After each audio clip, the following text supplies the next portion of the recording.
মৃত পরিযায়ী শ্রমিকের পরিবারের পাশে দাঁড়ালো পরিযায়ী শ্রমিক মঞ্চের প্রতিনিধি দল ও বাংলা সংস্কৃতি মঞ্চ। ভিন রাজ্যে কাজ করতে গিয়ে ট্রেন থেকে পড়ে মৃত্যু হয় এক পরিযায়ী শ্রমিকের। অসহায় দুস্থ পরিযায়ী শ্রমিকের পরিবারের পাশে দাঁড়ালো বাংলা সংস্কৃতি মঞ্চের সদস্য ও পরিযায়ী শ্রমিক সমিতির প্রতিনিধি দল। ঘটনাটি নলহাটি ২ নম্বর ব্লকের শীতল গ্রামের নিশ্চিন্তপুর গ্রামের। ৩৭ বছর বয়সী মৃতের নাম নিতাই লেট। পরিবারের পক্ষ থেকে জানা গিয়েছে, নিতাই লেট গত ৩ মাস আগে গোয়ায় নির্মাণ শ্রমিকের কাজ করতে যান। সেখান থেকে গত ৫ তারিখ বাড়ি ফেরার জন্য শুক্রবার সকাল ৭টা নাগাদ অমরাবতী এক্সপ্রেস ট্রেন ধরেন। পরের দিন শনিবার ভোর ৩টে নাগাদ টেটাপল্লী স্টেশন সংলগ্ন এলাকায় ট্রেন থেকে পড়ে যান। রেল পুলিশ ঘটনাস্থল থেকে তাকে উদ্ধার করে সেখানকার স্থানীয় হাসপাতালে ভর্তি করলে চিকিৎসকরা তাকে মৃত বলে ঘোষণা করেন। মৃতের পরিচয়পত্র দেখে রেল পুলিশ নিতাইয়ের বাড়িতে তার মৃত্যুর খবর দেন। দিনমজুর নিতাই লেট তাঁর স্ত্রী, 2 নাবালিকা কন্যা ও 1 পুত্র সন্তান রেখে পরলোক গমন করেন। মঙ্গলবারের দিন ঘটনাস্থল থেকে মৃতদেহ গ্রামের বাড়িতে আনা হয়। সেই সঙ্গে জঙ্গিপুর শ্মশান ঘাটে মৃতদেহটি শেষকৃত্য সম্পন্ন হয়। দুস্থ অসহায় পরিবারের একমাত্র উপার্জনকারী নিতাই লেটের মৃত্যুতে শোকস্তব্ধ হয়ে পড়ে তাঁর পরিবার। এই পরিবারের সরকারি সাহায্য পাইয়ে দিতে সক্রিয় ভূমিকা নেন বাংলা সংস্কৃতি মঞ্চ ও পরিযায়ী শ্রমিকের রাজ্য সভাপতি সামিরুল ইসলাম। মঞ্চের প্রতিনিধি হিসেবে সুদীপ্ত দাসকে আজকে পরিবারের বাড়িতে পাঠান। দ্রুত ব্যবস্থা গ্রহণের আশ্বাস মিলেছে বলে জানান সামিরুল ইসলাম। এই সংগঠনের পক্ষ থেকে কিছু আর্থিক সহায়তাও করা হয় ও পাশে থাকার আশ্বাস দেওয়া হয়।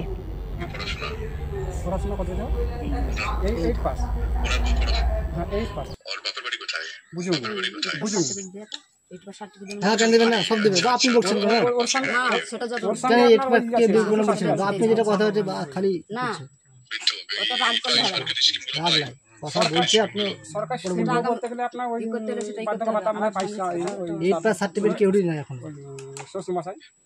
করতে হয় না ওগুলো কিছু নাই।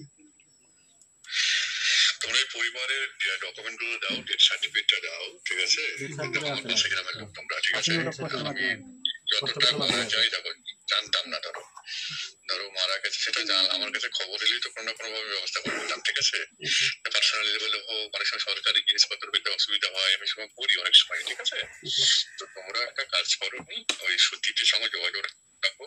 আমার দিক থেকে আরেকটা দেখো, ম্যাক্সিমাম আমি চেষ্টা করছি।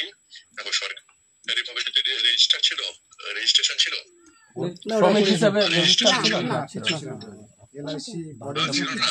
না। বাড়ির অবস্থা খুব খারাপ স্যার, বাড়ির অবস্থা খুব খারাপ, মানে চালা বাড়ি আর কি। হ্যাঁ, ওনারা কোনো বাড়ির প্রকল্পে কোনো বাড়ি পায়নি, ওনাদের এটা কথা আর কি, এবং আমরা দেখতেও পাচ্ছি তাই।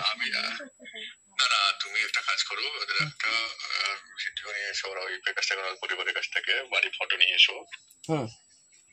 হ্যাঁ দাদা, হ্যাঁ।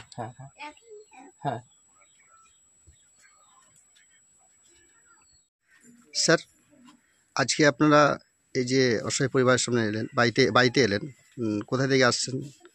আমরা মাননীয় সাংসদ তথা পশ্চিমবঙ্গ পরিযায়ী শ্রমিক কল্যাণ পর্ষদের চেয়ারম্যান সামিরুল ইসলামের নির্দেশে এই যে নলহাটি 2 নম্বর ব্লকের অন্তর্গত শীতলগ্রাম পঞ্চায়েতের নিশ্চিন্তপুর গ্রামের নিতাই লেট, যিনি গোয়াতে পরিযায়ী শ্রমিক হিসেবে কাজ করতে গেছিলেন, বাড়ি ফেরার পথে দুর্ঘটনাবশত মারা গেছেন।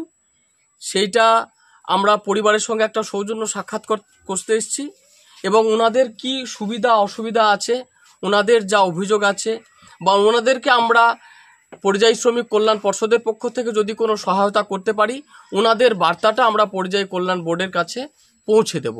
এই জন্যই আমরা আজকে এসেছিলাম।